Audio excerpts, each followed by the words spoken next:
हिंदू धर्म में कई व्रत और त्योहार आते हैं।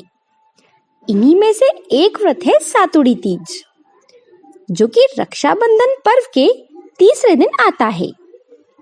सातुड़ी तीज को कजली तीज और बड़ी तीज भी कहा जाता है।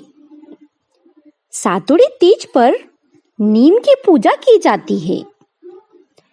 भादो महीने के कृष्ण पक्ष में आने वाली तीज को कजरी तीज या सातुड़ी तीज कहते हैं।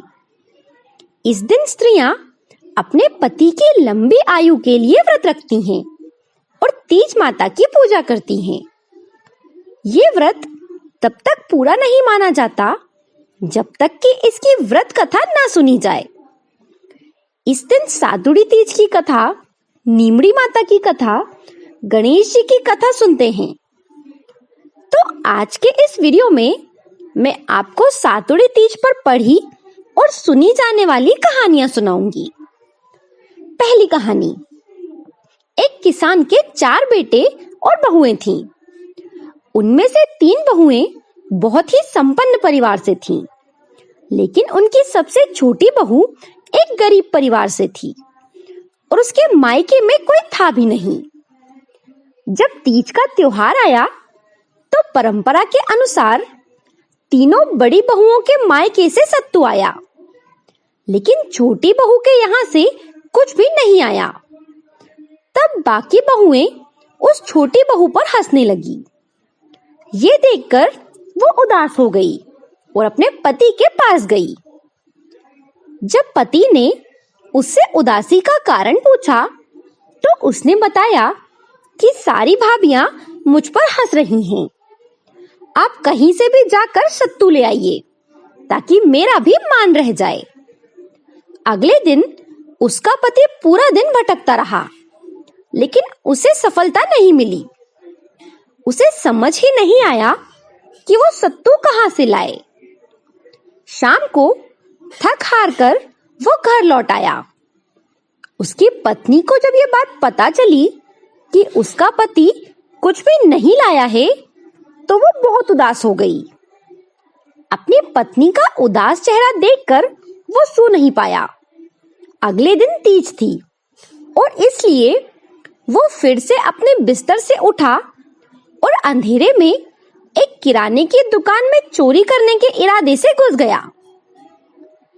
उस दुकान में उसे चने की दाल दिखी तो वो उसे घट्टी में पीसने लगा। घट्टी में पीसने की आवाज आई, जिसके कारण उस दुकान का मालिक उठ गया और उन्होंने चोर समझकर उसे पकड़ लिया।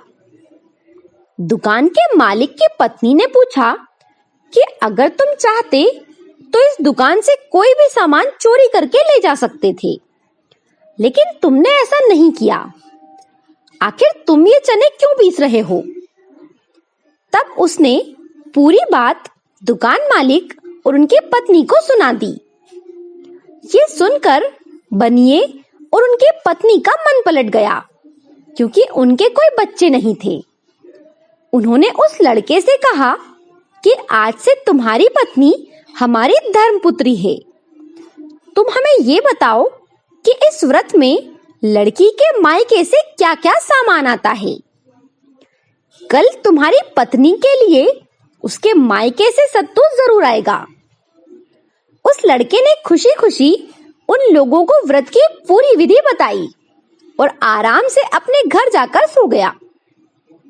अगले दिन सुबह-सुबह ही बनिए ने अपने नौकर के हाथ 4 तरह के सत्तू, श्रृंगार और पूजा का सामान अपनी धर्मपुत्री के घर भेजा। इतना सारा सामान देखकर हर कोई छोटी बहू से पूछने लगा कि ये सब किसने भेजा है। तब उसने सबको बताया कि उसके धर्मपिता ने उसके लिए ये सब कुछ भिजवाया है। इस तरह भगवान ने उसकी सुनी और उसकी पूजा पूरी करवाई। दूसरी कहानी। एक साहूकार था। उसके 7 बेटे थे। उन्होंने अपने सबसे बड़े बेटे का विवाह किया। दिन बीतते गए और सातुड़ी तीज का दिन आया। उनकी बड़ी बहू ने भी सातुड़ी तीज का व्रत रखा और जब वो नीम के पेड़ की पूजा कर रही थी, तभी अचानक उसके पति की मृत्यु हो गई। कुछ समय बाद उनके दूसरे बेटे की शादी हुई। उसकी बहू भी सातुड़ी तीज का व्रत करती थी और ठीक उसी तरह नीम के पेड़ की पूजा करते समय उसका पति भी मर गया। इस तरह साहूकार ने अपने 6 बेटों का विवाह किया और एक एक करके उनके 6 बेटे सातुड़ी तीज के ही दिन मारे गए। अंत में उन्होंने अपने 7वें बेटे का विवाह किया और फिर से सातुड़ी तीज का दिन आया। तब उनकी सबसे छोटी बहू ने सातुड़ी तीज का व्रत रखा। उसकी सास ने अपनी बहू को व्रत की विधि बताई और कहा कि तुम व्रत में कोई गलती मत करना। पूजा की विधि सुनकर उनकी बहू ने कहा कि मेरी माँ ने मुझे कहा था कि इस व्रत में नीम के पेड़ की नहीं बल्कि उसकी टहनी तोड़कर उसकी पूजा की जाती है। तभी लीमड़ी माता वो पूजा स्वीकार करती हैं। ये सुनकर उसकी सास ने कहा कि अगर ऐसा है तो वो नीम की टहनी की ही पूजा करे और उसकी 6 बहुओं से भूलवश जो गलती हुई है उसके लिए भी नीमड़ी माता से माफी मांग ले। छोटी बहू ने ऐसा ही किया। उसकी माफी सुनकर नीमड़ी माता प्रसन्न हो गईं और साहूकार के सभी 6 बेटे अचानक वापस आ गए। तब उसने अपनी सभी जेठानियों को बुलाया। अपने पतियों को जीवित देखकर सभी बहुएं बहुत खुश हो गईं और सभी ने अपने पतियों के साथ मिलकर नीम की टहनी की पूजा की। इसके बाद से ही सब जगह ये बात फैल गई कि इस तीज पर नीम के पेड़ की नहीं बल्कि उसकी टहनी की पूजा करनी चाहिए। तीसरी कहानी। एक साहूकार था। उसके 7 बेटे थे। उनका सबसे छोटा बेटा अपाहिज था। वो रोजाना एक वेश्या के पास जाता था। उसकी पत्नी बहुत ही पतिव्रता थी। वो खुद उसे कंधे पर बैठाकर उस वेश्या के यहाँ ले जाती थी और वो बहुत ही गरीब थी। जेठानियों के पास काम करके वो अपना गुजारा किया करती थी। भाद्रपद के महीने में कजली तीज के दिन उनके सभी बहुओं ने तीज माता के व्रत और पूजा के लिए सातु बनाया। छोटी बहू गरीब थी। उसकी सास ने उसके लिए भी एक छोटा सा सातु का पिंडा बनाया। शाम को पूजा करके जैसे ही वो सत्तू पासने लगी तो उसका पति बोला कि ये सब छोड़ और मुझे वैश्या के यहाँ छोड़ कर आ। हर दिन की तरह उस दिन भी वो अपने पति को कंधे पर बैठाकर छोड़ने गई, लेकिन वो बोलना भूल गया कि तुम जाओ, तो वो बाहर ही उसका इंतजार करने लगी। इतने में जोर से वर्षा आने लगी और बरसाती नदी में पानी बहने लगा। कुछ देर के बाद नदी से आवाज आई कि आव तारी जाव तारी दोना खोल के पी, पिया पियारी होए। आवाज सुनकर उसने नदी की तरफ देखा तो दूध का दोना नदी में तैरता हुआ आता दिखाई दिया। उसने दोना उठाया और 7 बार उसे पीकर दोने के 4 टुकड़े किए और चारों दिशाओं में फेंक दिए। उधर तीज माता की कृपा से वेश्या अपना सारा धन उसके पति को वापस देकर सदा के लिए वहां से चली गई। पति ने सारा धन लेकर घर आकर पत्नी को आवाज दी कि दरवाजा खोल, तो उसकी पत्नी ने कहा कि मैं दरवाजा नहीं खोलूंगी। तब उसने कहा कि अब मैं वापस नहीं जाऊंगा।